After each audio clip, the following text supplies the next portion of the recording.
സജീവ്, ഞാൻ പിന്നെയും പറയുന്നത് നാട്ടുകാരുടെ ഇപ്പോൾ നമ്മുടെ നാട്ടിലൊക്കെ ആം, എന്താണ് ഏറ്റവും സജീവമായ യുവജന സംഘങ്ങൾ ഉണ്ടായിരുന്ന ഒരു കാലം ഉണ്ടായിരുന്നു. നാട്ടിലെ ഏത് വീട്ടിനകത്തെയും സ്പന്ദനങ്ങൾ, അകത്തെ പോലും ഇത്തരത്തിൽ ക്രൂരമായ സ്പന്ദനങ്ങൾ ഉണ്ടെങ്കിൽ, ലഹരി ഉപയോഗം ഉണ്ടെങ്കിൽ, കുട്ടികളുടെ വഴിവീഴ്ച പോക്കുണ്ടെങ്കിൽ സെൻസിയാൻ അറിയുന്ന വിദ്യാർത്ഥി നേതാക്കളൊക്കെ ഉണ്ടായിരുന്ന ഒരു കാലം ഉണ്ടായിരുന്നു. പോട്ടെ, കാലം മാറി, വിദ്യാർത്ഥി നേതാക്കളും പിഴച്ചു.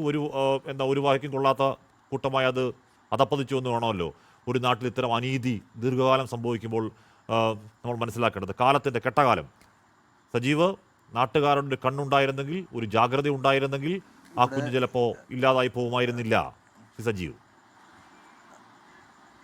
അതേ അതേ കാശ്മീർ, ഞാൻ നേരത്തെ പറഞ്ഞല്ലോ 8 മാസമായതേ ഉള്ളൂ ഈ അഷ്കറിൻ്റെ അളിയൻ വീട് വാടകയ്ക്ക് എടുത്തു. അഷ്കർ വന്നിട്ടതിന് ശേഷമാണ് അഷ്കർ വരുന്നത്.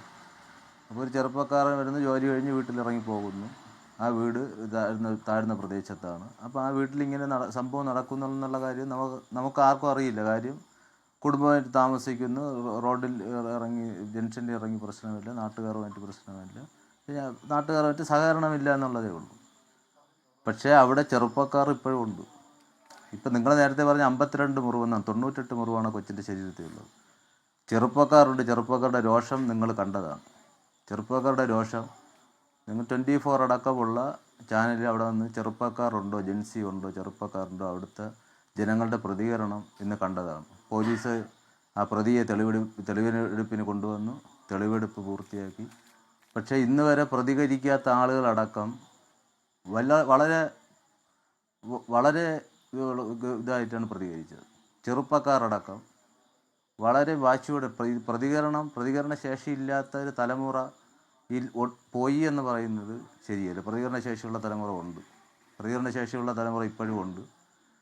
മനുഷ്യത്വം മരവിച്ചിട്ടില്ലാത്ത ആളുകളും ഈ നാട്ടിൽ ജീവിച്ചിരിപ്പുണ്ട് എന്നുള്ളതിൻ്റെ ഒരു നേർസാക്ഷ്യമാണ് നിങ്ങളുടെ ചാനലിൽ അടക്കം വന്ന ഈ ശരിയാണ്. പ്രതിക്കെതിരെ പക്ഷെ അത് നിയമവിരുദ്ധമാണ്, അത് ചെയ്യാൻ പാടില്ല. അത് കണ്ടവർക്ക് സന്തോഷം തോന്നി, എനിക്കടക്കം. ഞാനില്ലെന്ന് പറയുന്നത് എനിക്കടക്കം സന്തോഷം ചെയ്തുകൂടാത്തതാണ്, നിയമം കയ്യിലെടുത്തുകൂടാത്തതാണ്.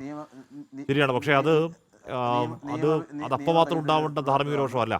നമ്മളത് ഒരു നാട്ടിൽ, ഒരു വീട്ടിൽ ഒരു കുഞ്ഞു ദീർഘകാലം പീഡിപ്പിക്കപ്പെടുമ്പോൾ ആ നാടും ആ വീടും അല്ലെങ്കിൽ ആ നാട്ടുകാരും അവിടുത്തെ സംഘടനകളും ഈ പറയുന്ന പോലീസ് സംവിധാനങ്ങളും സിസ്റ്റങ്ങളും ഒന്നും അറിയുന്നില്ലെങ്കിൽ ഒരിക്കൽ കൂടി ആവർത്തിക്കുന്നത് ആ കൊലപാതക ഉത്തരവാദികൾ അഖിലയും ഈ പറയുന്ന അഷ്കറും മാത്രമല്ല.